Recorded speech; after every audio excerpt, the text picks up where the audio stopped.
ప్రవీణ్ ఆచార్ గారు, ఇప్పుడు విశ్వబ్రాహ్మణ కమ్యూనిటీలో దాదాపు 5 వృత్తులు ఉన్నాయి. ఈ 5 వృత్తుల్లోకి కలిపి ఒకరు నాయకత్వం జిల్లా స్థాయిలో వహించాలంటే ఆ జిల్లా నాయకుడికి ఈ 5 వృత్తులపైన కూడా అవగాహన ఉండాలి కదా. మరి ఏ స్వర్ణకార వ్యక్తినో లేకుంటే ఏ కార్పెంటర్ వ్యక్తినో మరి ఒకరిని అలా జిల్లా అధ్యక్షునిగా ఎన్నుకున్నప్పుడు మరి మిగతా పంచవృత్తులపైన వాళ్ళకి ఎంతవరకు అవగాహన ఉంటుంది ఆ నాయకుడికి, వాళ్ళ యొక్క సమస్యలను ఎలా ఆయన ప్రభుత్వం దృష్టికి తీసుకెళ్ళగలుగుతాడు? మీరన్నది చాలా కరెక్ట్ అయిన ప్రశ్న అడిగారు. ఇప్పుడు ప్రజెంట్ వచ్చేసి మనకు 5 వృత్తులు పంచవృత్తులు ఉన్నాయి. ఆ వృత్తుల్లో అన్నిటిపైన అవగాహన ఉన్న నాయకుడు అయితే మనకు అందరికీ న్యాయం చేయగలుగుతాడు.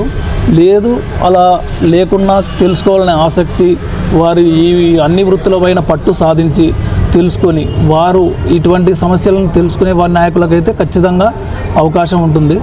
ఇటువంటి వ్యక్తులను ఎన్నుకోవడానికి కూడా ఈ విశ్వకర్మ కమ్యూనిటీకి అందరికీ ఆలోచన విధానం కరెక్ట్గానే తెలిసిన వ్యక్తిని ఎన్నుకోవాలని ఆలోచిస్తున్నాం.